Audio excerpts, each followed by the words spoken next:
Good evening, everyone. I hope you and your family are safe in this pandemic.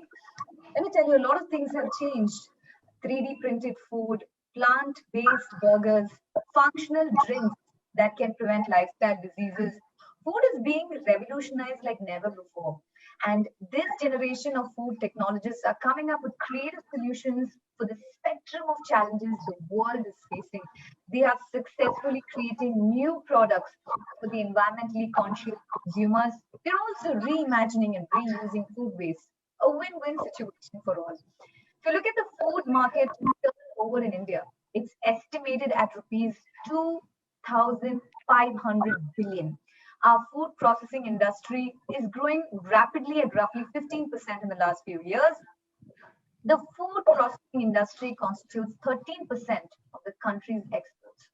All these statistics bring to light the tremendous career opportunities in the sector. As part of our hashtag Ask Amrita series, a continuing education event, the Times of India and Amrita Vishwa Vidyapeetham bring you food science and nutrition in the new normal. To discover what it takes to break into the business of food, we're going to hear from top industry professionals and experts. Let me go ahead and introduce our panelists today. Bringing a wealth of experience and knowledge is Dr. B.R. Janti Rani, Assistant Professor Sciences, School of Engineering, Amrita Vishwa Vidyapeetham. This award-winning teacher and published researcher has been appointed as a roster nutrition consultant for 4 consecutive years between 2018 and 2022 by UNICEF India. Her research interests include community nutrition and public health, pre and postnatal nutrition, functional food, food product development, and food service management. As an empaneled national resource person by National Institute of Rural Development and National Rural Livelihood Mission, she reaches out to the community, especially to women, to empower them with basic needs such as health, education, and livelihood. With over 28 years of professional experience in various domains like teaching, research, and development, technology development, and management, our next panelist is Dr. K. Ratnam, CEO of Milky Mist. This internationally renowned expert in the food and dairy industry has worked closely with the FAO, UNICEF, and Indian government agencies on various health and nutrition programs. Dr. K. Ratnam was actively involved in the implementation of multi-million-dollar medium to large-scale food and dairy projects across India. He promotes nutrition intervention programs and is passionate about creating entrepreneurs and working towards producers' economic self-reliance. Thank you. And we also have with us internationally acclaimed sports nutritionist and the first Indian to be certified with graduate diploma in sports nutrition by the International University, with in-depth knowledge in sports nutrition, preventive nutrition, kinanthropometry, and nutrigenetics. She has helped high-profile athletes, film celebrities, and several individuals deal with a wide range of nutrition-related health problems like obesity, PCOS, diabetes, cardiovascular disease, digestive disorders, infertility, and even food allergies. A most sought-after speaker and workshop leader, Ms. Shiny Surendran, is also joining this session. So, Vanakkam and hello to all of you. What an illustrious panel. Thank you so much. Thank you, Sanjay. Thank you so much. Thank you so much. Okay, so let me start off by asking you this today. How much marks or how many marks will you give Indian food? We like giving marks in India, so yes. Yes. Shiny, ma'am? Okay. I thought the professor is the one who's used to giving marks in examinations, and I was waiting for her to answer. I would say out of 10, I would definitely give 8. Okay, 8 out of 10. Because see, we have a tendency to show our love and affection by overfeeding our guests, and people get very touchy if we say no to food. We still haven't reached. Another thing is we might overcook vegetables, add a lot of masala and all that. But otherwise, if you look at the combinations, the local foods, we don't need cranberries. We have Nellika, which is here, Naval Param, and all of that, right? So we have an amazing wealth of green leafy vegetables, millets, and different varieties of ancient rice, whatnot. So I think our score is definitely high, and the ancient wisdom of Ayurveda, everything, all started from there. So I would give a lot of marks. Out of 10, I would say definitely 8. I would like to see what the other two panelists have to say. Yes, over to you. The teacher is nodding her head. Uh, yes, ma'am, Dr. Jansi. Thank you, Sana. I would always give full marks for our Indian diet. The only thing is, most of us, as Shiny was rightly pointing out, we are so hospitable that our Indian cuisines, in spite of the dietary diversity, the variety and balanced nutrient food combinations, the workout. I mean, earlier days, uh, our ancestors and the previous generations, maybe 2 3 decades before even, there was a good workout necessity due to social transition and lot of improvement in the infrastructure, and technology improvements have made us to work less and eat more. That is where actually we have to focus. But otherwise, I would say full marks for our Indian cuisines. Okay, I Because don't know if you give students 100 on 100, but Indian food is getting 100 marks from you today. What about you, Dr. Ratnam? I would, world. yeah, I would give 9 marks. Yes, both of would say that when you compare to any of the other food systems in developed countries, ours is a completely a balanced diet. Encompassing different cultures and different the background, different growing patterns, and different geographical regions. Traditionally we have been consuming the foods. Not in alone, but in a combination of rice or dal or vegetables and so on and so forth. So it's a good food. Somewhere we are traveling in a different route, but otherwise I would give something like 9 marks out of 10. Great. So Indian food is the winner today. I don't know about your 12 star marks. This one is winning it totally. So let me understand, you professionals out there, you're meeting, industry experts, you're there out there. What is the demand today? We're looking at, food and nutrition today in terms of career. How much has changed? Things are very different 10 years ago. What's the demand today? What kind of demand do we have? Let me start with you, Shakna. Okay. So way back in 93, when I did my undergraduation, at that time, a lot of my uncles and aunts would say, go ahead, do this course. There's a lot of demand. But I see the demand now. It's really taken this far long to people to see the value, especially the pandemic has been the game changer. People have realized, irrespective of whether you belong to low middle class, upper middle class, or the elite, the COVID virus attacked everyone. And while you're sitting at home, you're not socializing, you're not traveling, you're cooped up at home. And they all realized, there's so much to do with your Indian food, the Desi cuisine, and the benefits that is there. So the grocery, all those vegetable vendors, I think they were the busiest. They were busy selling all these products, and we realized that indigenous food has so much of worth. And as a professional, last year I saw like 3-fold rise in the number of clients that I've seen, because a lot of professionals are working from home. IT professionals, since last year, so from the first lockdown itself, they've been working from home. They've been asked to work from home for the next 2 years, which is actually continuing till around, till end of this year. But all this entire thing started, and they started gaining weight. There were children who gained 10 kgs in a period of 1 year. In a year, you can gain 1 or 2 kgs. But then, if this was the case, a lot of people were reaching out to professionals. And I think the demand is very, very high, and we don't have too many qualified professionals. One thing I would like to say, one has to study proper science, going to college, 3 years of undergrad, 2 years of postgrad, and then to practice in a hospital, a registered dietitian's exam. So there is a way, because there are a lot of quacks in the market. There are people who lose weight and call themselves dietitians from the next day. There are also fitness trainers who talk about diet. Anyone who eats 3 square meals has started calling themselves dietitians or has become an influencer, which is pathetic. So the main thing is to go to a university, do a full-time course, because there's a lot of practical theory, there's lab work, This is a science by itself. It's not, nutrition is not an opinion. It's a science by itself.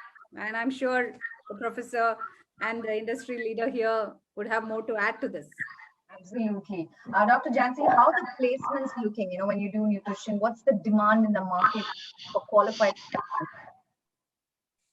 I would say in the midst, actually, there is a lot of demand for engineering and professionals. And every home was expecting their children to become an engineer either or a doctor either. But, at one point of time, children themselves started, frustrating, monotony, and also there are so many number of success stories which has come up as an entrepreneur. As Shiny was mentioning, there are a lot of fitness centers which has come up, and food industries and convenient food industry has exploded in such a manner that it has opened up a lot of ideas to the young minds, that I could have done this, I could have studied this, why did I miss to do this degree, this is my passion, this is my creativity. So such thoughts are, even right from a dabbawala who is a food service manager, an excellent food service manager in the Mumbai cities, to an Walmart or any branded food course, you would say that there is a lot of learning, and children, when they go there, they equally learn from the community, from the success stories. So this course is absolutely picking up, because 2-3 decades before, as Shiny was mentioning, this course is something which when, especially when women, those who are getting married can do this course, and we'll get them married very soon. So that was the trend. But today, children have understood you can do amazing things in this. As you were rightly starting up with the 3D printers, that was an idea from a young mind. So the young minds have started to think different, and they wanted to do different. So many courses, including the dairy technology, the food science and technology, food processing and preservation technology, food service management and dietetics, and clinical nutrition. There are a young number of courses which are giving good examples to the student community, that you can pick up your passionate course, and with compassion you can certainly win over. That sensitivity has come in. All right, this is a hot topic of discussion, milk. And some people are asking, do adults really need to drink milk today? Do we need it? This has opened up a new debate, a new way of eating, a conscious world. That's the direction we're going. Shani, would you recommend milk for adults? Should we drink it? Okay, see, I deal with a lot of people who have lactose intolerance or have PCOS and all that. So there is a specific set of people to whom I say don't drink milk. But if they don't have any allergies, then I don't stop them. Okay. So a lot of us, how Chennai weather is. So curd is there. I recommend raita because it's a good probiotic. And then for vegetarians, paneer is a good source of protein. So a paneer burji or a tikka is something that is always there in my meal plan. So if an individual doesn't have any intolerances or allergy, then I wouldn't stop them from consuming it. All right, so let me move to Dr. K. Ratnam here. Sir, look at the way India has, progressed. When I look at specifically the dairy sector, the kind of things that we have done. There's so much revolution that has happened in that sense. Could you give us an idea of this, growing sector, especially the dairy, and what kind of career opportunities await students over there? Indian dairy sector, basically, let me introduce myself. I'm basically a nutritionist. Okay, I did my graduation of PhD Arts Coimbatore. Then I realized that in fact I was sold that you take this course and you will get a beautiful opportunities way back in 1980s and 90s. So I joined. Then I realized after 2 years into the program that nothing is available here. So I moved out to north. West. So there I did my master's and did my PhD. Then I was teaching for 3 years. Then I got an opportunity to get into Amul. So that's about my brief background. From a basic food and nutritionist to the dairy technologies or food technologies, whatever you qualify, and becoming an administrator. Okay. See, dairy in India, it has grown leaps and bounds. We were the net importers of milk products, milk and milk products way back in 1960s and 70s. And thanks to this, Operation Flood, we have now become an exporter of dairy products. From a mere 50 milliliters per day, the per capita consumption, now we are reaching more than 430 grams per day per person. So that's the kind of, the revolution which has taken place. And the revolution which has taken place in dairy industry is not only the industry limited to the production of processing of milk, but it also expanded to production of various other products. Of course, in the initial stages, it was only powders and butter and milk. But now, since last I think a couple of decades or so, the industry has come out with a lot of value-added products to each and every category of the population and each and every category in the segment wise.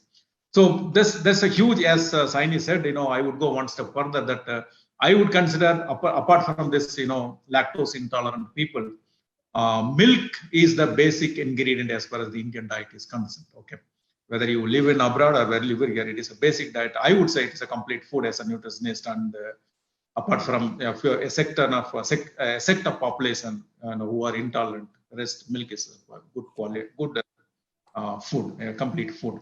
Okay. But there is yet to come, because if you go to Europe or US, you find about hundreds of milk and milk products. We are lagging in those areas, like a high protein food or probiotic or prebiotics or high fiber and milk products enriched with particular nutrients. We are still lack that segment is still not grown, but I think we'll come up there. Right, we're getting there, we're starting there.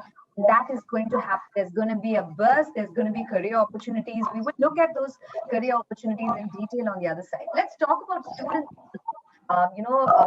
They're at home all the time, they're writing exams, everything is on Zoom.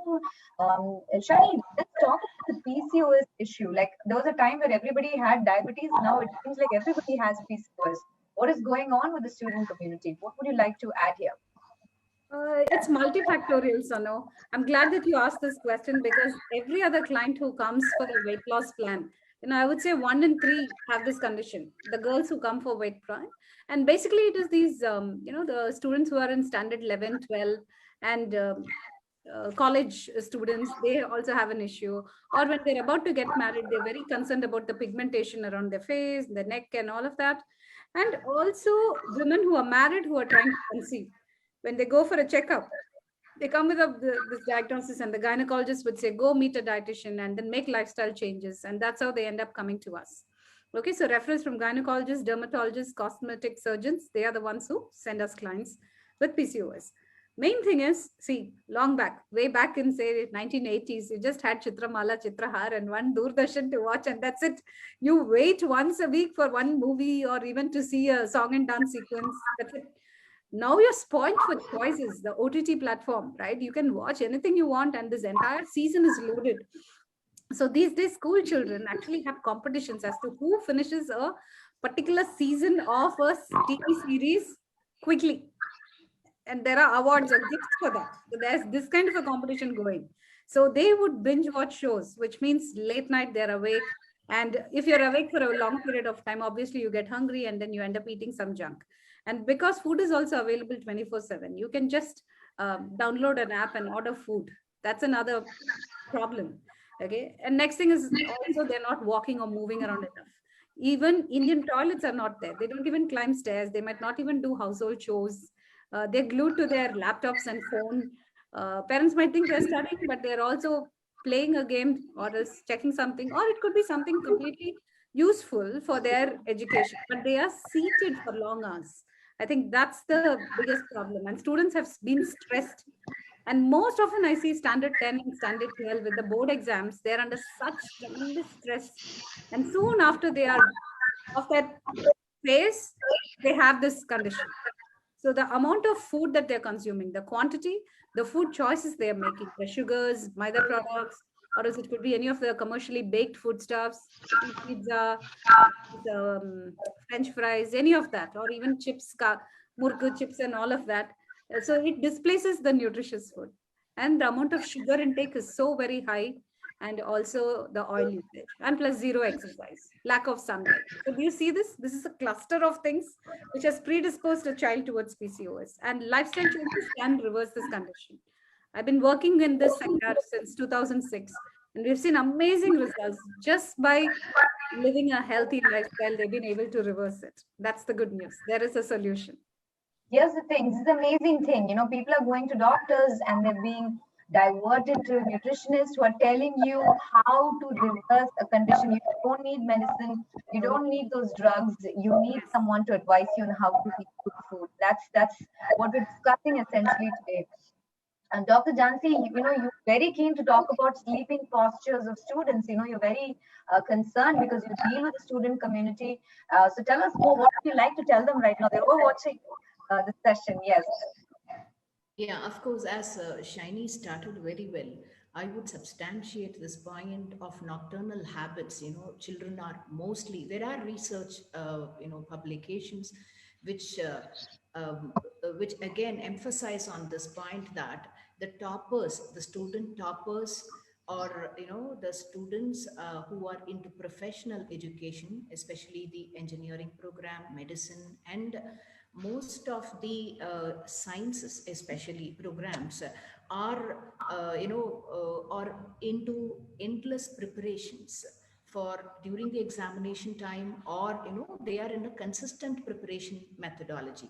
So that makes them to work overnights, which has become a practice. They have started coming over the circadian rhythm of the body. The circadian cycle, the sleep awake cycle, is changed in many of the students, including the postures. As many of the publications say, 1/3 of our lifetime is spent on sleep. So it's a huge number of hours and period with which we have to be consistently, very, I mean, like number of hours, or as you said rightly, the postures which we are sleeping. We have to cautiously develop a habit in the student community, because most of us, if you give 2-3 postures in the sleeping type, children would opt for sleeping on their stomachs, because most of them love to do that, and that they feel that it's a very relaxed posture, which is not supposed to be. They have to actually come out of it slowly, and it's a behavioral change which they need to go across. And the fatty food intake inside in the night times, especially when they are working, they get this craving, and then these fatty foods, I mean, in our ancient indigenous cultural habits also, they say that these are tamasic foods, which are which are very much, which makes your energy very dull and heavy, and the energy flow is hindered. So the fresh vegetables and the fresh fruits and the protective nature of immune building foods are not chosen by the kids. They usually chose such crispy and crunchy foods. No doubt about it, it gives such a feeling for the sensory parameters. But how long? And when they cross the 30s, they will understand that this is all, oh my God, what a mistake I have done. By that time, half the damage would have gone. And we have to be very cautious. And especially I would request the parent community. It's a challenging effort today. Parenting is a challenging effort, but still, children won't like nagging into, why do you want to actually insist on sleeping posture, so it's a tough job but we have to slowly and very sensitively do this with the youngsters. Dr. Jansi, what you described is called food coma. When you eat something, it's a huge trend on social media. Hashtag food coma. When you eat something so good, you're asleep most of the time. That's food coma for you, by the way.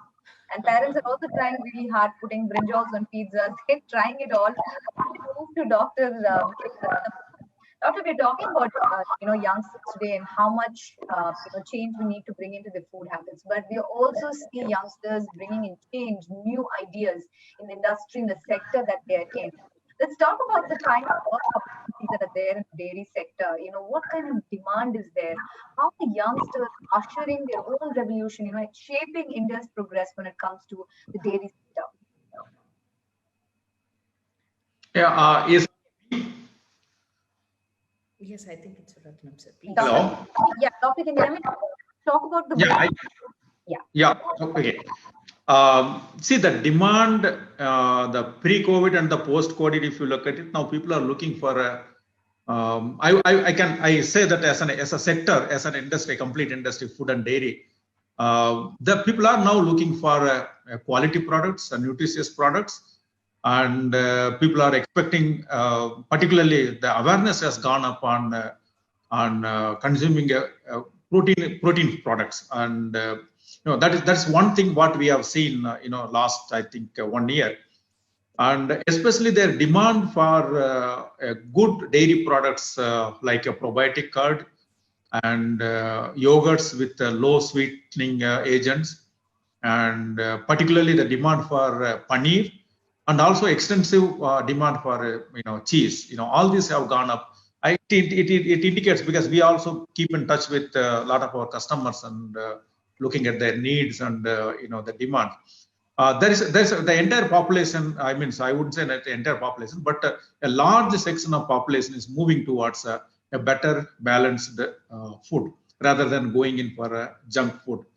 And I can say one step further, that now even the regulatory authorities are also now realizing that they need a lot of controls on sugar, addition of sugar, fat, or salt. So with that, I think the industry is also becoming more and more responsible to give a better balanced food rather than giving a junk food. That's what my take, and that's what we have been working on. Right, but let's also look at the opportunities in the dairy sector, Dr. Ratnam. Like, what are the jobs that are in demand? What are those niche jobs for which there is always a demand for an expert? Help us understand the growth and the work opportunities in the dairy sector, especially when it comes to studying nutrition. See, growth, and I would like to take you a little bit back, I'll give you a little background about it. The courses in dairy technology and food technology have kind of a limited candidates coming into the field. And when the technologies come into the dairy or a food industry, they always look into the operations, and they always look into the activities of the dairy. But there are so many areas in the dairy, in the food, where we need people like a nutritionist. We need people like having a nutritional background. Number one is that you need a people to man the quality control laboratory, because it is one of the key factor, and quality is more important. And of course, the industry was giving less importance earlier, but now it has become a kind of a required, a mandatory thing to have a qualified analyst in the laboratory. So that area is a big, vast area. The second area is that if you have a dairy technologies or food technologies will look at the food in a different way, in terms of manufacturing and end product characteristics. But whereas a nutritionist look at the product in terms of nutritional point of view, what temperatures, what is the methods, what are the formulations. So there's a huge opportunities available for in the product development activities, both in food and the dairy sector. Another important area where these guys come into very handy is that regulatory compliances. One thing is that, of course, I think the courses what I studied and what now we have, probably there could be a lot of sea change. But if we have the course, the food and nutrition courses, tailored towards the industry specific, I think it would be a great help. But having said that, we already have experience with a lot of students coming from the food and nutrition background, getting into our quality control laboratory, getting into our product development activities, along with our technologies, and also getting into the regulatory aspects. So there's a huge scope, and only thing, they have to be molded. They have to be molded in such a way that when they finish their curriculum, they're fit to be observed in the industry. Right. So there is a demand. What about the courses? Dr. Jhansi, I think you can help me understand. I'm sure Amrita has tailor-made courses for industry needs and demands, always scientifically done. in terms of dairy? What are the courses and options available at Amrita? Yeah, certainly. Amrita actually provides food science and nutrition based courses, and the courses are tailor made, as Sir was rightly pointing out, to the industry needs.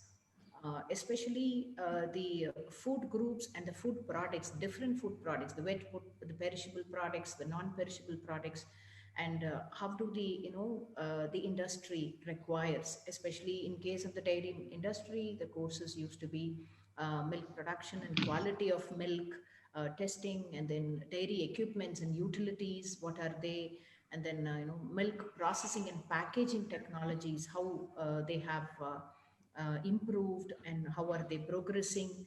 And also in the product development on the dairy products, students are given a basic exposure, because food science and nutrition is a general course which actually prepares the students to the industry. Industry is huge and diverse.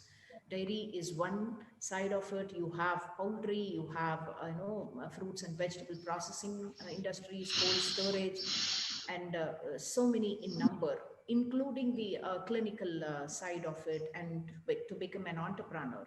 A package of building a curriculum is the toughest job today, to cater to the needs of the community, industry, and to become, to develop the soft skills of, each child is unique, each one of them has a different potential. You can't one student may have a lot of creativity in product development, one may be a good manager, one may be a good administrator. So the package of programs which Amrita offers definitely takes care of the curriculum part, especially for the industry needs. And in case if the student finds themselves in not improving themselves in the soft skills, and also to the communication skills, that is also well taken by our CIR, that is a Corporate for Industrial Relationship and Placement cell, which has given equal importance to the student community to develop them. So there are young number of courses, good number of programs. Children are today so confused at times. They could not make a decision which course to join, what to join. They are and especially after the IT industry's boom, people think that sitting in front of the system is the best profession and white collars job. An agricultural background student doesn't want to work in the field. They instead wanted to sit in a bank, or sit in a place where they could, it's sometimes we feel pathetic that the mindset of the students have to be prepared, any background for that matter, to sit. And once if you have chosen a background of sciences, like may it be agriculture or food science or the dairy sciences, you should be passionate enough to deliver to that field. That confusion is still prevailing in the student's mind, so that needs attention Right. Absolutely. Dr. Jamsrani, I think this is something you've been really wanting to tell the student community, that, there is every job is a good job, but have the passion for it.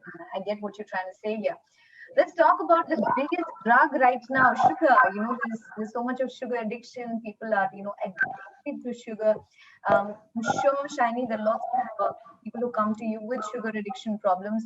How does the nutritionist, deal with it? How really serious is this problem? It's thanks for asking this question. It's such a fantastic question, because it's definitely a major addiction, just like how we see alcohol addiction or drug addiction. Sugar addiction is also huge, and it's just that because sugar comes into the food category, you kind of tend to overlook and don't take it seriously as alcohol or perhaps drugs, right? Main thing is there could be an underlying emotional issue, and you're trying to stuff your face with a lot of sugary foods. That's one thing. There is a psychological component to this entire thing. Besides that, from a nutritionist perspective, say a clinical dietitian's perspective, what I get to see is also a lot of deficiencies.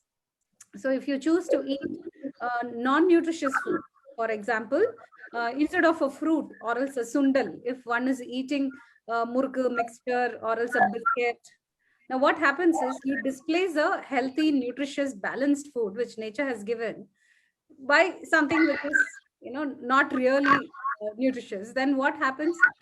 There will be a deficiency at the cellular level, and because of that, there will be constantly craving for sugar. The body will keep triggering this craving until and unless you offset that deficiency by eating the right kind of foods. For example, if someone has a lot of sugar craving, we look at it as a B complex, magnesium, chromium, manganese deficiency.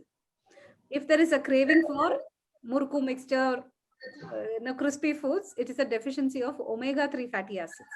So this is how we interpret it as professionals. So it's very, very important to figure out, is this an emotional hunger or a true physical hunger or a craving? Is this person eating food on time? And is this food composed of all the components? It has to be a balanced food. Grains, pulses, fruits, vegetables, milk and milk products, or meat, and then also a little bit of fat and oil, nuts and seeds, everything. So when you eat a healthy food at the right time and then go to bed, get your daily dose of exercise, sunlight, and then have a good relationship with food. Because there are people who go to an extreme, wherein if you go to a temple, you get chakra pongal as a prasadam. Okay. Oh, I'm on a diet. I don't want a Tirupati laddu or else like a chakra pongal, or I won't have. Today's Bakrid, right? Yeah. So Bakrid wishes to you. So if somebody says, oh, it's a festival, but still I wouldn't have even one spoon of the sweet, that's wrong. The idea is also to have a good relationship with food. You can't just eliminate something completely, but then you should know what is moderation. And I think it's all about striking a balance. Right. So I'm sure this is the advice you give to, a lot of clients who are probably dealing with, food addiction problems. Let's look at job opportunities in terms of being a food coach or being an advisor, someone who's motivating you to eat healthy. Sometimes, being the personal food coach, celebrities. What are those job opportunities out there in the market? What kind of demand do we have? Okay.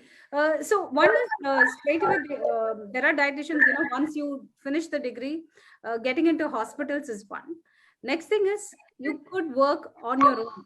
So set up a private practice. But initially, it'll be good to work under a senior dietitian in a hospital, in a multi-specialty hospital, because you tend to see a wide range of cases and you gain quite a lot of experience. And after that, after 3 or 5 years, when they set up a private practice, they're more confident.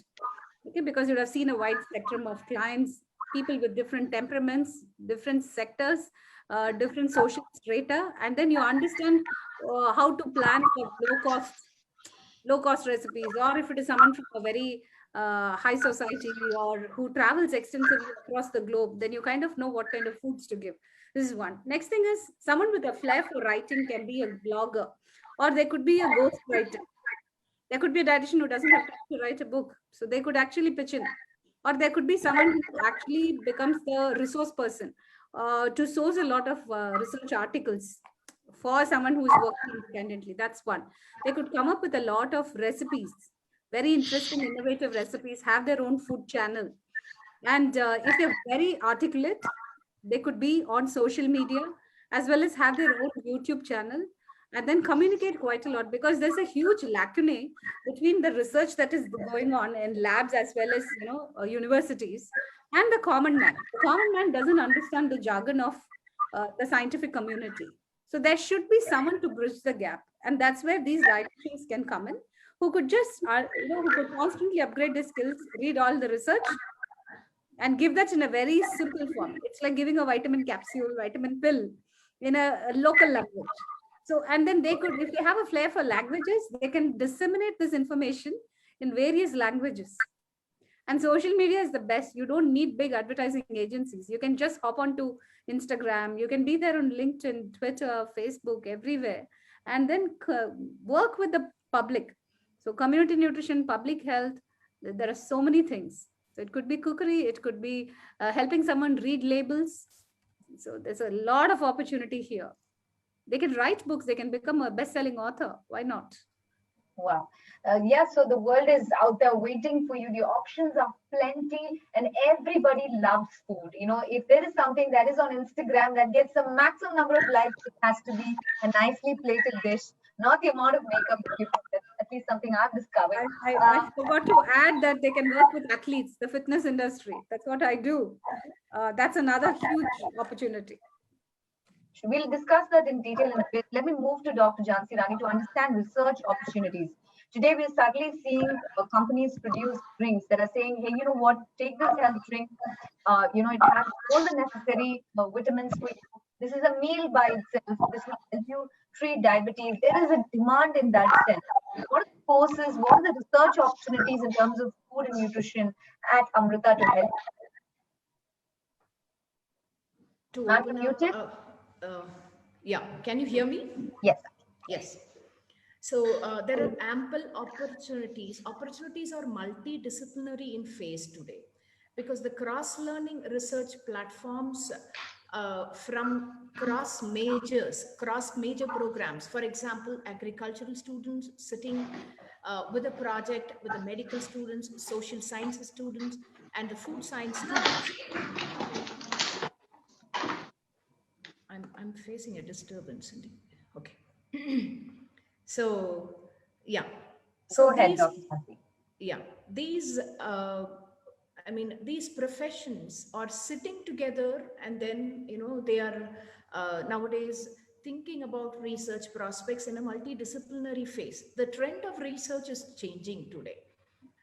For example, you know, there are a lot of, food service and food based professions and research areas. For example, the product development, the ecotourism foods, and the kind of food industry with various food products, food groups, especially the perishable, the non-perishable, the seafoods, poultry, meat industry, the kind of research abilities and diverse abilities and specialized abilities are coming up. You have a separate spice board, coconut board, you have a separate research institutions for almost all the food groups which we are coming into daily usage.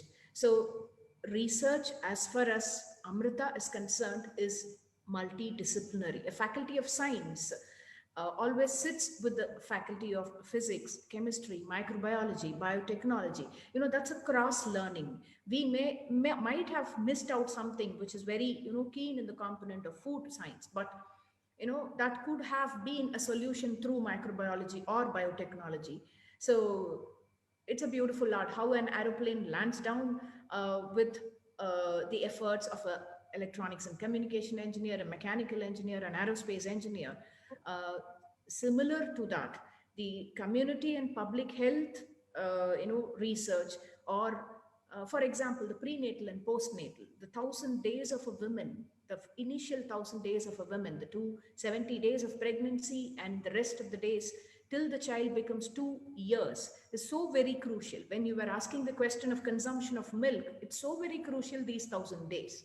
That makes a huge change in the, in the upbringing of the child, and also the qualitative, quantitative output of the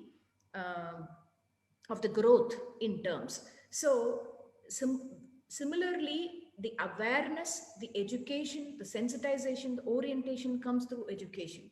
So that part has to be really taken care of when an institution thinks through. And a postgraduate program and a PhD program at Amrita is amazing to have a multidisciplinary experience. Fabulous. That it's there, the spectrum is there. You get a complete exposure in that sense. Fabulous to hear that. And I also noticed that you designed the menu at Amrita. You made sure that the food over there is extremely healthy. The student community gets the best. We've talked a bit about it, but let me go to Dr. K. Ratnam here. Doctor, you know what, we hear about, policies with respect to food, how much sugar is okay, how much salt is okay. How does one get involved in that, policies and decision making? How can the student look at job opportunities and work opportunities, look at the food sector and policy and decision making in that sense? How can one become a part of the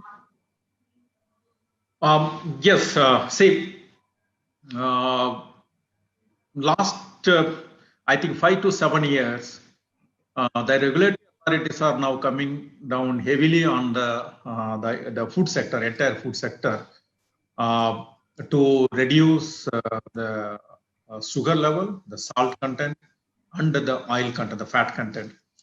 Primarily because they have learned in a very big way that you go to any of the developed countries, they are completely obese. More than 70-80% people are obese, and because of the uncontrolled intake of the sugar and salt and oil. Because the three combinations, these three ingredients make a good combination to have plenty of eating. It will keep on urging you to eat more and more, and thereby you keep putting on weight, and that leads to a major problem to the healthcare professionals, and also a major problem of spending on healthcare, government spend particularly, and the private spending also. So the people have realized it, and I can give you an example. When I was in Sri Lanka a couple of years back, on one of the committee for designing a noon meal, not noon meal, a supplementary food for the school-going children.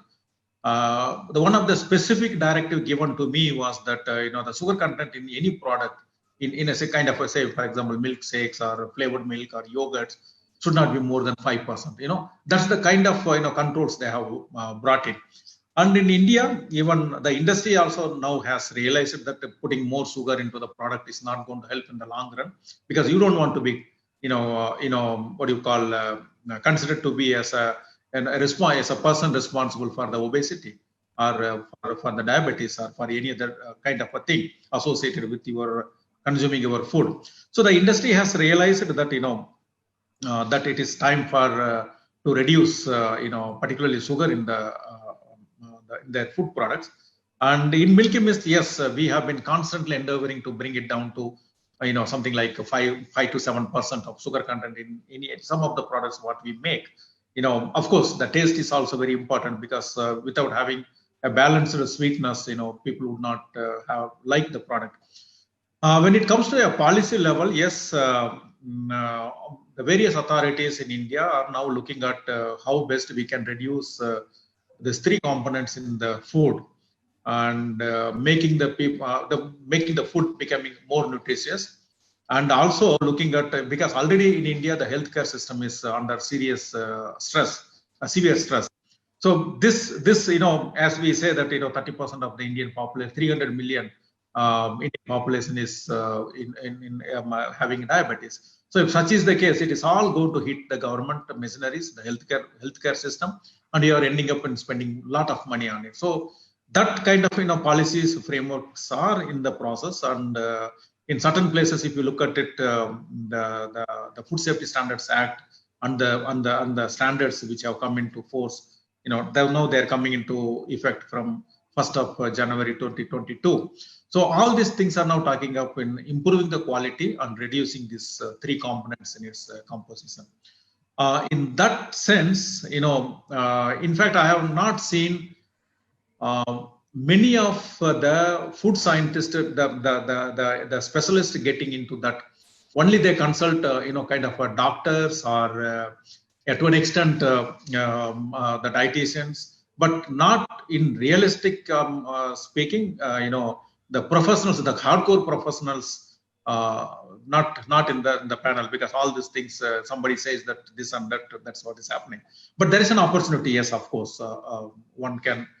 You have to find your way out and get onto that kind of a policy making board. Absolutely. So there is a demand for food scientists. Look at this, they're going and consulting with different people, but we need food scientists. So people who go ahead, take research up seriously. You could be shaping the future of country. You could be deciding how much salt, how much sugar. That's how important this really is.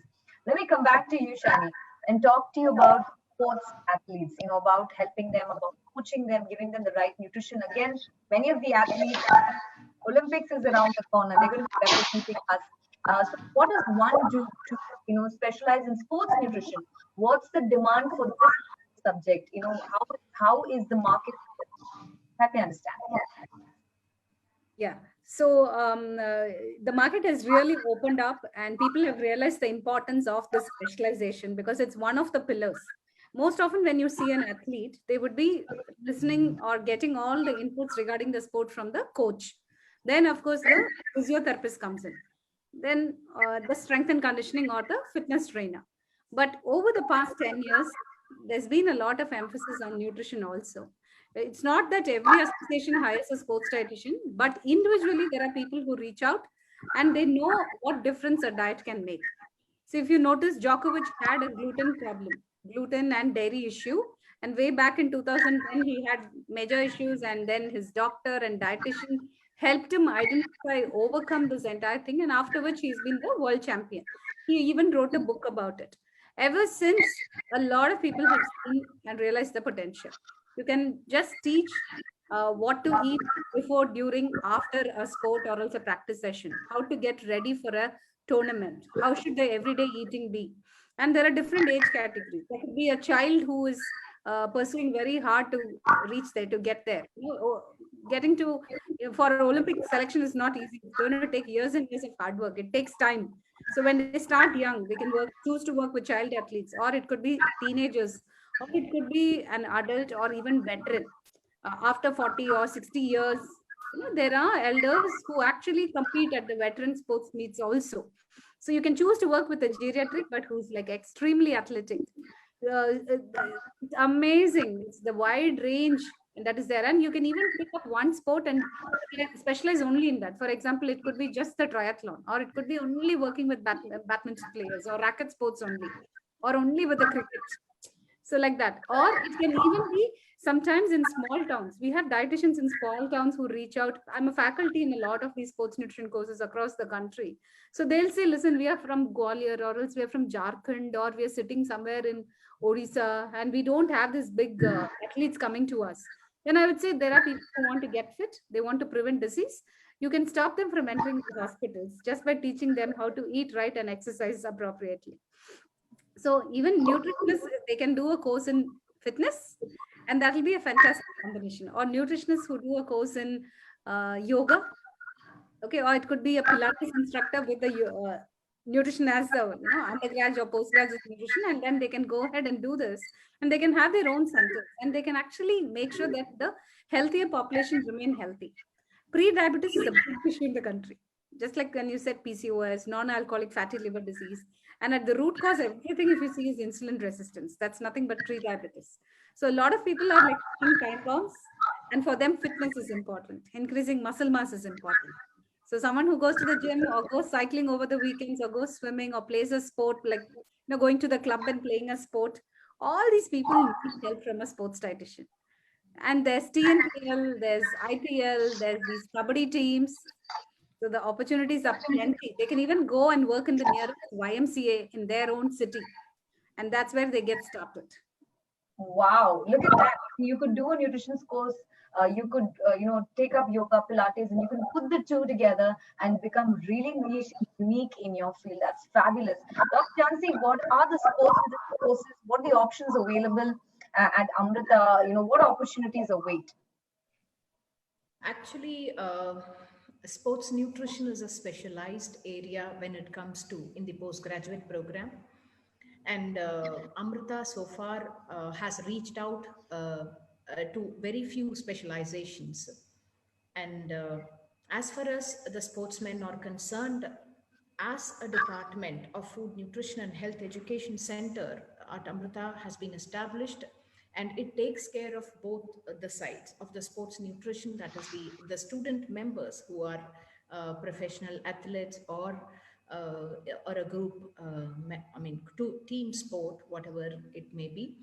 As it is a university, the student members who are representing for the South Zone Nationals and to a intercollegiate level has been, supported with the healthy protein diets and whatever possible from the central food service system, which could be, in hydrating them, in refreshing them, and also with an appropriate diet plan has been given for them for consultation. But uh, as a course as such, we have not evolved. Right. Okay. But what I do understand is the variety of courses that are there at Amrita, especially when you look at, specializing in terms of, taking up anything right now, there is a huge demand. There are huge job opportunities awaiting. That is my understanding. And also, I like the way that your canteen has designed healthy food for students. So anybody who's eating at an Amrita canteen gets healthy, awesome, amazing food. Is that right? Putting the student right at the front has always been, your mission, Amrita. I know that. Yeah, very much true from the administrative point of view. I would say that the student community or served a pure vegetarian menu, which sometimes students who are from the non-vegetarian community will be really finding it difficult. But it's a challenging effort for each one of us, because the food committee encompasses the student themselves. They put in a lot of efforts and bring out a lot of meat alternatives and plant foods, which are alternatives into their menu. I mean, from their own regional point of view, there are, as a university, there are representations from AP, Telangana, Karnataka, Kerala, and also from North. The students from a diverse region, it's pretty difficult job for us to convince their tastes when they are from different places and from different homes. So the committee as such involves the student themselves, ask their likes and dislikes, and plan the menu in a balanced way, that the recommended dietary allowance is planned according to their age group, and the menu is balanced. And also we are giving good care for the workers who are there, for the cooks, the helpers, and the cutting men and women who are involved in the food service system, the service people, on the personal hygiene, the sanitation trainings, through the FSSAI or the public health labs. Appropriate education and awareness initiatives are being taken for the campus, and the campus canteen does not serve carbonated or aerated drinks uh, inside inside the campus. And the campus is all, I mean, you must have heard about, it's very green and eco-friendly, and most of the food which are planned in the canteen are healthy, boiled sprouted salads, which maybe sometimes the students may like it monotonous, but they do appreciate the good items which are being taken. Monotony, I would say hostel food is a hostel food for some time. I can't claim the 10 out of 10 for a hostel food. All of us have been from institutions, and sometimes we like, and in this pandemic, if you would say, most of the kids eating mom's food, they get sometimes they get bored. I'm enough, Amma, I wanted to take a break, I wanted to have a food from outside. And this is the usual nature of student community. So but we are definitely not leaving this as a justification point. Certainly we are giving key importance to the age factor and their variety, and also students themselves take up opportunity to organize food courts whenever there are tech fest, cultural fest. They come up themselves, they organize food courts, they cook whatever menu they wanted to, and they put in a lot of efforts to bring in healthy options. They even celebrate the World Cancer Day, the World Diabetic Day, which gives them a sensitivity towards, these are the lifestyle diseases which are waiting for, in case if we are failing to travel in the right path of good health care or good eating food choices. So most of the time children are given equal awareness and sensitization, beyond which there are food lovers, there are homes who have given a very fussy nature of development to the kids. uh, Actually it's a place to love and learn. Wow, this is so beautiful. right? But here's the thing, I'm so impressed because this is something I've heard of, in international campuses, the design, the way they design food, there are sprouts, the food options are so much to keep a student healthy. There's a genuine and honest attempt. It's so amazing to know that Amrita is doing this at campus. Let me move to Dr. K. Ratnam here. So as an industry leader, I'm sure you have an eye in the future. You're the kind of person who predicts trends. You know what's going to be the hottest thing in the future. Let's look at some of those jobs which are going to be in demand, those sectors that are going to shine through. Go ahead, help us understand. Sana, can you come back once again? Because I couldn't get you. You were talking about the job opportunities? Yes, I'm talking about the jobs of the future, sir. In a few years from now, the sectors that are going to be, employing a lot of people in terms of food and nutrition. What are the hottest jobs? What are the futuristic jobs? This is what we want to stand from you. I would advise to the students of food and nutrition or the entire sector on two comments. One is that food sector in India per se is growing at a very, very rapid way. I think the growth is enormous, and which is, I would say that year on year it is growing something like 20% CAGR. And not only that, there are new industries are also coming, new process industries, new dairy farms are also coming up. The industry is also evolving towards more on research and R&D activities. It's a new product development, process innovations, the product improvements within the existing setup. So there's a kind of a lot of activities are going in that spectrum. Competition is building up. That's one thing. So there's always an opportunity in that area. Apart from that, another area which is not, of course, associated with an industry. Okay, I will come to that point a little later. But another area where the professionals can look at is that now whether it is a pandemic or not pandemic, since last 5 years, this food sector has opened up a lot of avenues for the young entrepreneurs. Many people are getting into a niche products. Okay, they are not. It's a completely out of box thinking. The professionals are the food nutritionists or the scientists. They get into a kind of a product not even thought by big industry leaders. So it's a kind of an out of box thinking, and people get into a manufacturing of the niche products. And they also come out with a very, very innovative idea of marketing, which is completely off from the mainstream kind of a marketing. So there's a lot of potential. Why I should look for a job in a food industry? Rather, we need them. We need people. We need the professionals to be employed to take care of the operations as far as the industry is concerned. But given a chance, if I come out with a college or a university, I should always look at an opportunity to create something which will benefit to the large number of the society. That means the larger part of the society. So there is an opportunity to become an entrepreneur, and there is an opportunity, huge opportunities in the industry per se, because it is growing. It's only recently, last 5-7 years, the industry has taken a huge giant step to grow in a different multiple areas of the processing or the operations, and the food sector.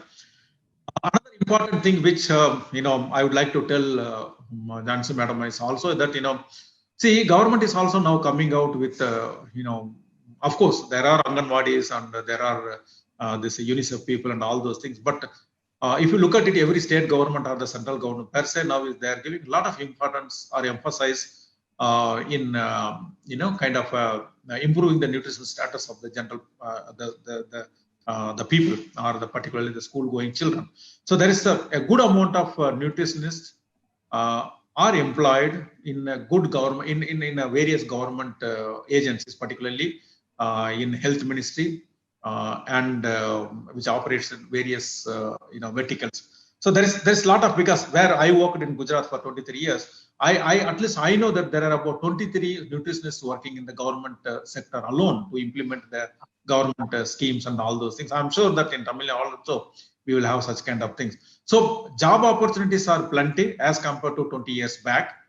and it is only which way you want to take it is most critical one. You want to be contented with the job, or you wanted to do something to the society, and in turn you also grow. That's a question, one has to take. That's a call one has to take on. Right. The options are plenty. Imagine working with the government. Imagine, changing the course of a country. Getting our children access to great nutritious food. That is phenomenal stuff. Let me come to you, Dr. Jansi. Dr. Ratnam raised a very important point about entrepreneurs. Let's talk about food entrepreneurs. Today there's always, an energy bar that's available in the market. There are people who are creating food items as entrepreneurs. I'm sure your very own students from Amrita have also turned entrepreneurs, and I know that you encourage them. Tell us more about, completing the course of food and nutrition and taking up entrepreneurship. How does that look right now? Okay. That's an amazing opportunity for students who are with raised self-esteem and confidence and motivation and clarity. The student community, if they have this, probably there are n number of food products, n number of opportunities, n number of, they can work in the supply chain, marketing, they can work in the, kind of, food service system, like the simple dabbawalas who I have been mentioning in the Mumbai city. They make less than 0.1% of mistake in the supply chain, in more than 3.5 lakh deliveries to the lunch deliveries to the public. That itself is an amazing entrepreneurship skill. So right from the service system to the production, to the menu planning, to the purchase and delivery and package, storage, everything, the curriculum designed in such a way that we give that exposure to the student community, and the student community can take up any opportunity which is available. They can develop a packaging material, they can develop a packaging a skill which is involved into the food processing sector is huge. They can even become a consultant in developing the layout or the food court plan or the hospital dietary plan, whichever may be. Out of experience, they can evolve to an extent that they can set up their food courts in several corporates, and they can deliver lunch or breakfast or meals to plenty of outsiders, whichever may be the community they are planning for. Ocean of opportunities are there. Children need to come out of their shells. They are in a very cozy and corner where comfort zones. They have to just come out of it and put their efforts. I have been observing many students, especially those coming from north, from a business background. They used to be so skillful and very attentive, and they are so much induced to learn a skill, and then how can I implement it to my business, to my family business? How do I take it up? How do I evolve? That depends on the upbringing of the children, I would say. And the second, mentors are we as academicians, how much we could give to them, and then later how they develop themselves to become entrepreneurs. There are n number of opportunities in n number of food-based businesses today. Especially women today are excelling in this field with the support of the men as backbone. That's an amazing point which I wanted to establish here. Right. So a lot of students are doing it. They're doing it very well. And of course, enormous support from the institution as well. Everything is encouraged. Innovation is encouraged at Amrita. Fabulous to hear that. I'm going to take questions from the public. A lot of people have been pinging us. There is Lakshmi Kalirajan who says, is it possible for education institutes to give courses regarding food science to people without age restriction? Will it create awareness among people about food and nutrition? I don't need a job, but listen, I can take good care of myself. So is the question coming in. Jhansi, would you like to take that? Yeah, that's actually a lovely question, because age has no limits for learning. We don't, and especially for courses like food science and nutrition, you can take care of yourself individually and then to the elders. Very soon, Amrita would be launching with Amas Grace the online programs in food science, which might be a provision without age being no boundaries. So certainly we can it's a good thought. It's a good I'll take it as a point to implement from the public question. uh, it's a common area. Certainly we can contribute. Right. Okay. So great. Learning. There is no age for learning. Fabulous. Dr. Ratnam, to you, give us an idea about opportunities in the rural sector. What is your idea? And also, most importantly, I think what Tangaraju Palanappu is asking is about the rural sector in terms of food and nutrition. What are the opportunities? See, uh, if you look back 20 years and see all the highways were empty. There were no shops. There were no,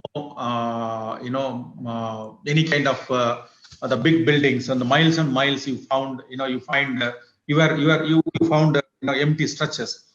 And you look at now, across India, I'm not talking about only in Tamil Nadu, but across India, since I have traveled everywhere, you can see that every highway, every rural roads are having kind of on some shops and some small industries and some repair shops, some pawn and small tea shops and hotels and so on and so forth. That's one point I would like to make it. And second, in continuation to that, is that if you look at it, the industry is moving towards the rural areas now. Okay, gone are the days where the industries were completely concentrated in an urban setup, or closer to the cities. Now that is not the case, because a lot of the infrastructure has been fantastic. There is a fantastic development since last a decade or so. So the industry, since you are able to reach to the destination within a short period because of the good roads and the connectivity, the industry is now looking and going back to the smaller cities and the villages. And that gives a kind of a lot of opportunities, not only for the food and nutrition students, but for everyone who are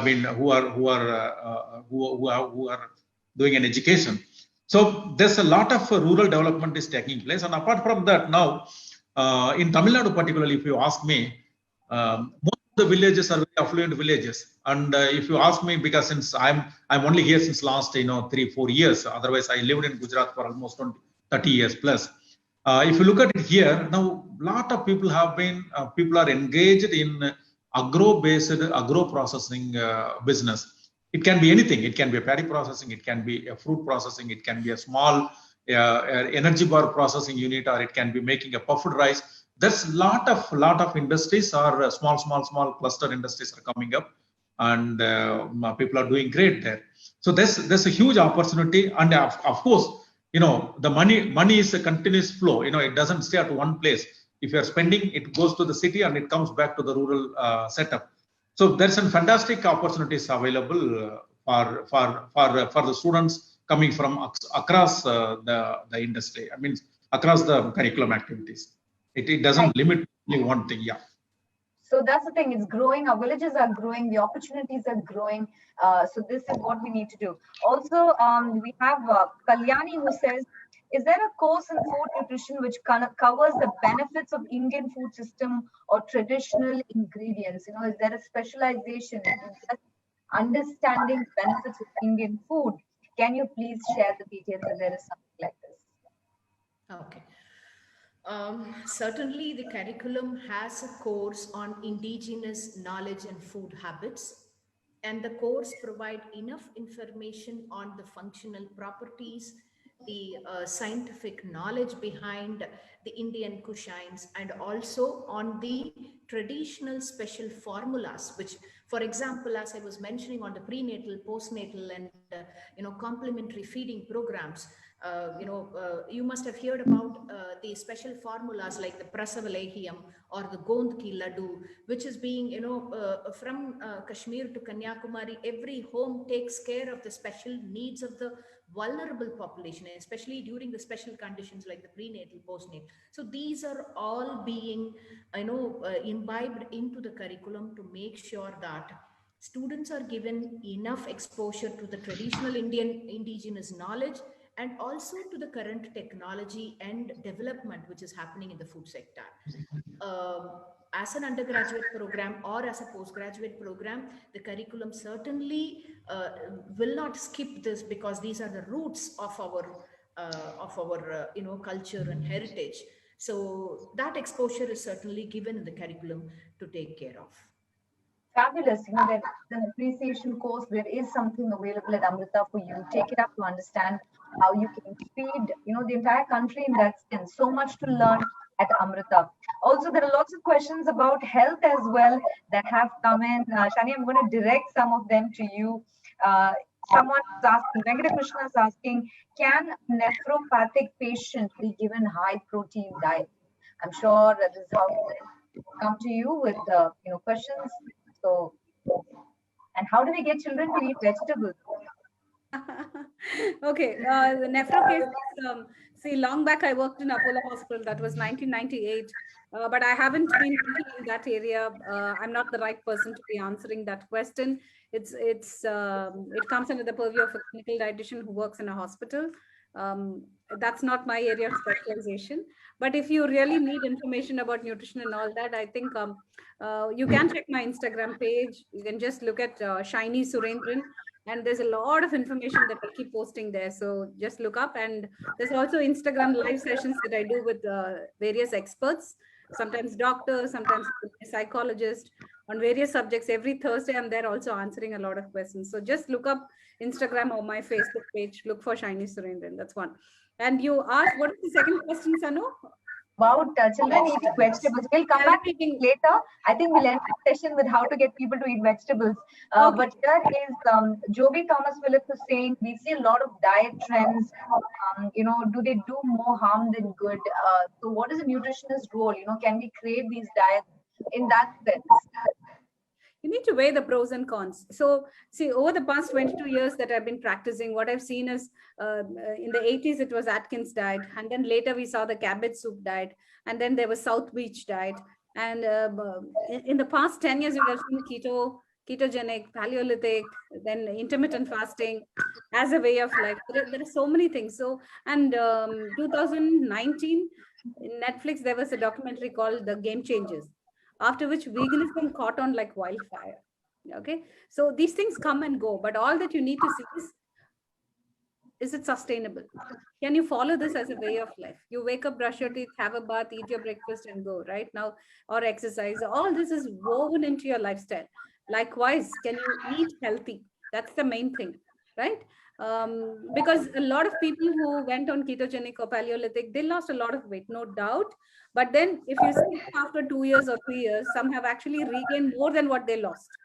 And they've also lost a lot of hair, and they look much older. The skin has shrunk. There were so many other things. So you just need to do any of this after consulting a physician, getting your blood work done, and also making sure that you have a dietitian and a fitness trainer on board. It's very important to do this, because when you work with a professional, they save you time, because that's what they do day in and day out. And then they just look at your report and then do an assessment, and bang on, they give you quick solutions. Otherwise, you'll be hopping from one place to the other, because the internet has too much information, and a lot of people don't have the discernment at all. How do you filter out information? A common man is quite confused with the amount of information that's available these days. It's information explosion.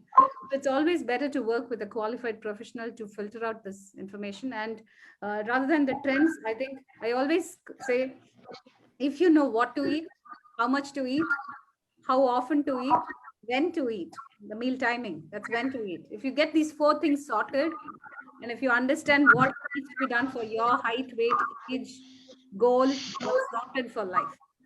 So this is my mantra. I always keep telling, stick to local food, be physically active, get sunlight, follow circadian rhythm, be in alignment with nature, go to bed on time around 10 o'clock and then wake up by 5:36 and do what is easy to sustain.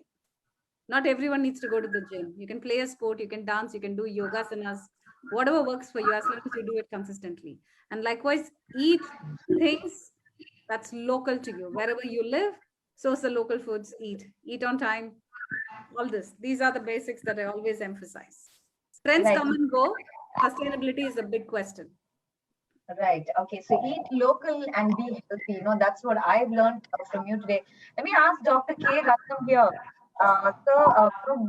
We hear a lot about these labels, the food labels. There's lots of questions asking about how authentic these labels are in terms of information that they provide. About the nutrients, about what is there, what is not there. Right. In that sense, can you give us your take on this, sir? See, I would say that 90% of the label declarations are genuine and true because they have to follow the land of the law, because that is FSSAI.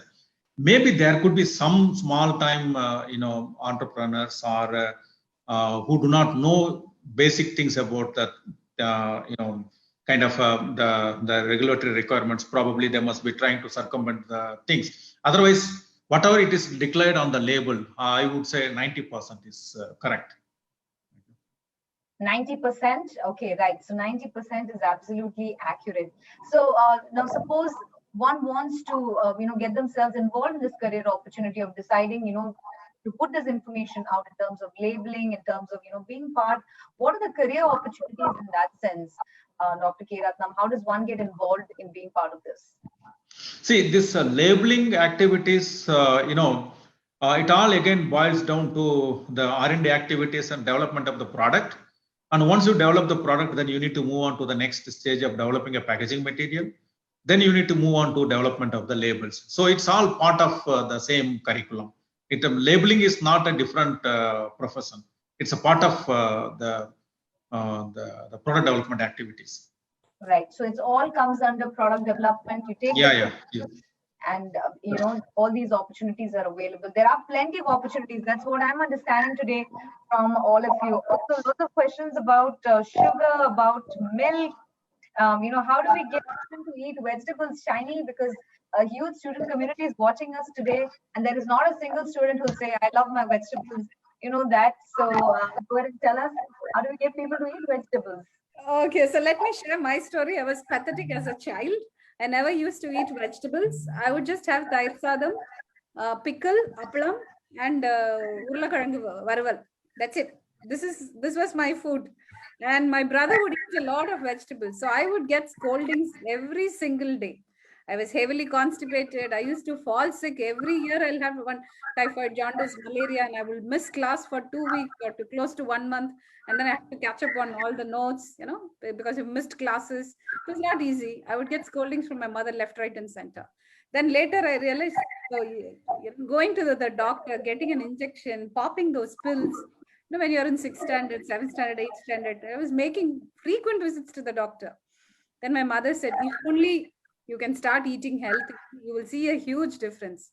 Why are you so fussed? I think you need to change yourself. And that hit me so hard. And later when I did BSc, my undergraduation from Qaeda Millat College, my master's was from WCC, Women's Christian College. So when I went, studied nutrition, everything made perfect sense. And because I listened to my mother, started eating healthy, I think things really worked well. I didn't want to miss classes. I was very, very academically oriented. So just think the amount of money you will spend when you go to visit a doctor or else you go to a hospital, the pain that you go through, the pills that you pop, they're not at all tasty. It's better to go ahead and focus on eating a well-balanced diet. And that's going to protect you. You will look much younger than your actual age. That's a bonus for all the students out there. You'll have wonderful skin, hair, and people can't even guess your age. And then when you combine exercise, you then have positive thoughts. And if you learn stress management, it's amazing. You can wear all sorts of dresses. You'll feel so confident when you walk in, when you get to a stage in a conference, or else if you're making a presentation, everything, the confidence that you will carry will be remarkable, and your energy levels will be excellent. If only you understand what to eat according to your body type, Your energy levels will be great. You will think very clearly. Your brain function is going to be excellent, and you'll study well. You'll really be very, very impactful, irrespective of where you are. So when you meet a person, it's the energy that hits you, right? So when you, even before you introduce yourself, it's the energy that really influences the person on the other side. So you could be that person who brings in a lot of positivity and energy just by eating right, exercising, getting sunlight, having a great lifestyle. So one thing about children is children ape or copy what their parents do. So if the parents start exercising, eating vegetables, eating fresh fruits, automatically this will work. I remember once two obese parents came and they were going on blaming their 13-year-old daughter. She's just 13 and these parents were 45. Then I was so tired because they were going on scolding the daughter, you know. Then I just told the parents, listen, you stop scolding her. Why don't you start exercising and shedding your weight? You eat healthy, then automatically your child will follow the same. They never came back for a follow-up, but I think I made a point there. I drove a point, and it is. Sometimes you just need to, you know, convey this, whether they like it or not. It's as simple as that. I'm sure, you know, parents will, definitely think twice before making that statement. Make your parents eat vegetables, children. If you're watching in, to all the college kids, make them eat vegetables. Let me come to Dr. K. Ratnam. Dr. K. Ratnam, I'm sure you eat your vegetables. I'm not going to ask you that, don't worry. But what I really want to know from you is, listen, you've worked with a lot of people, you've encouraged them, you've mentored them. There are some, you've seen them grow into entrepreneurs, especially in the food sector. You know, this is what our country needs, lots and lots of entrepreneurs, especially in the food sector. So tell me about some of the turnaround stories that you've seen, or, you know, what change can we really bring in that sense?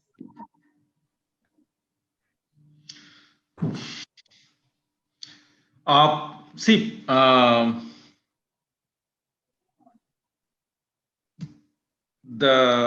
you're talking about any particular individual, or you're talking about a society?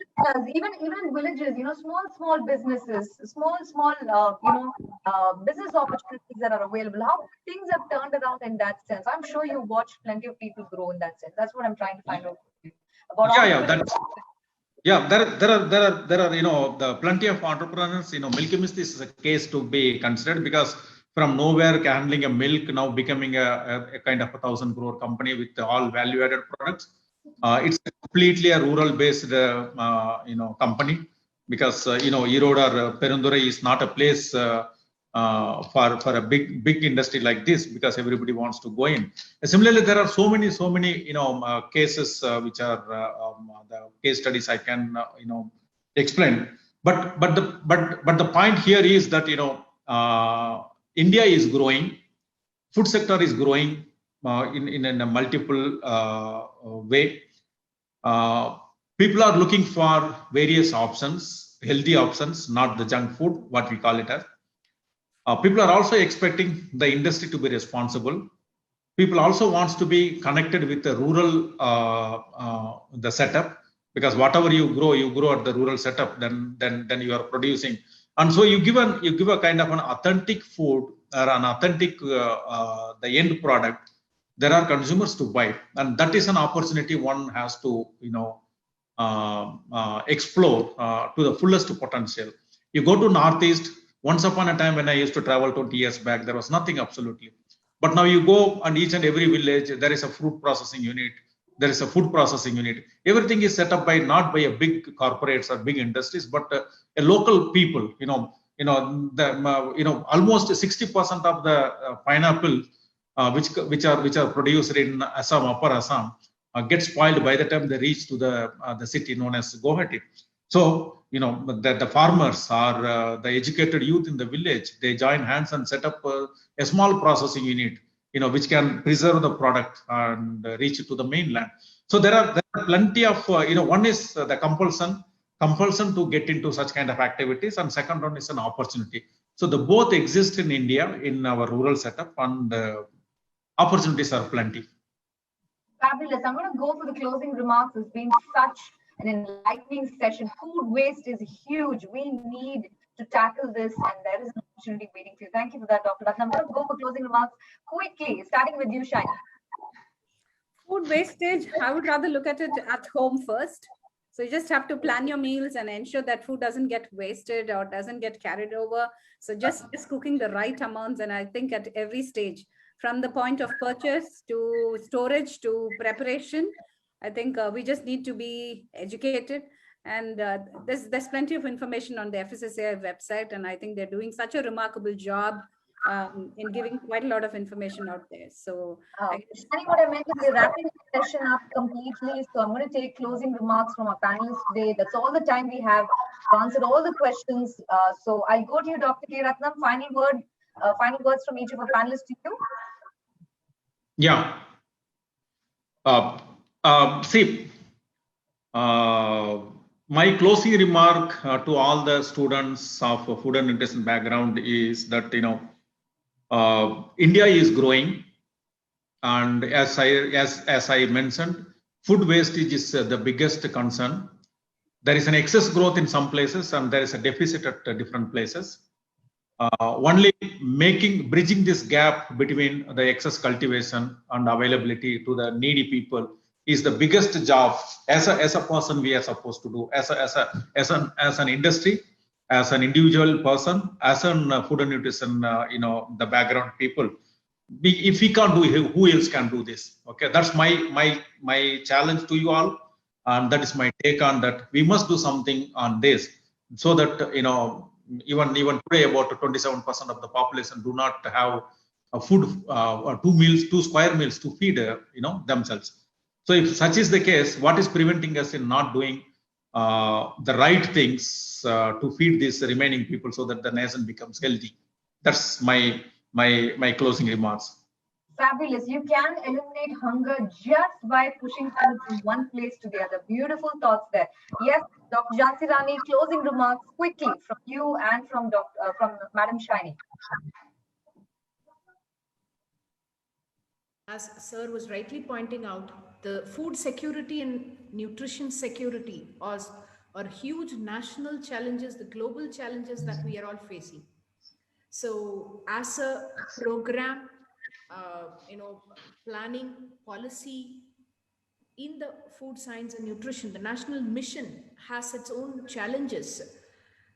So the academic programs, the education policies have to come across in touching and sensitizing the students about the country's problem, the people's problem, the community's problem, because most of the student community in the urban population, when the rural community or the rural students are more sensitized than the urban students. The urban students have to be sensitized in such a way that they have to know the problems which are existing in the neighborhood.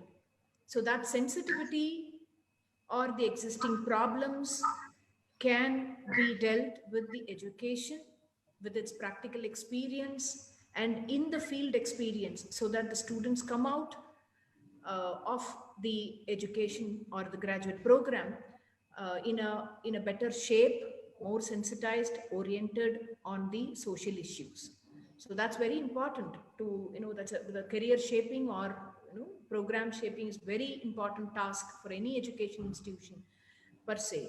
But I would suggest the student community to do whatever you want to do with passion, whichever profession you end up, do it with passion and compassion. That's very, very important. Wow, passion, compassion, yes, Shiny. Yeah, so foods can heal, foods can prevent disease, food can enhance sports performance. The list is very long. There's so much to do with food science.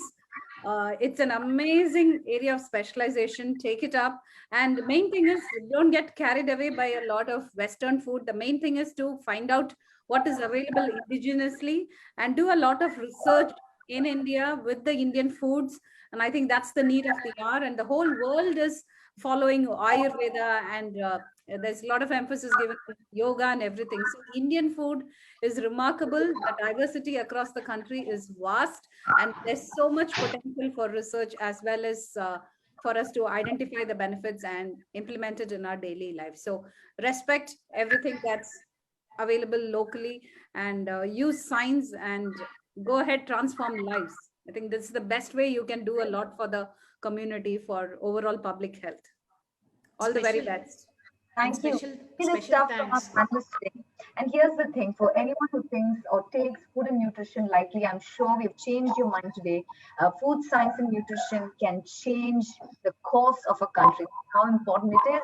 So once again, it's I say thank you so very much, and I hope you guys enjoyed this webinar as part of our Ask Amrita series on behalf of the Times of India and Amrita Vishwa Vidyapeetham. Thank you so very much for joining us, and stay home and stay safe. Thank you very much. Thank you. Thank you. Thank you.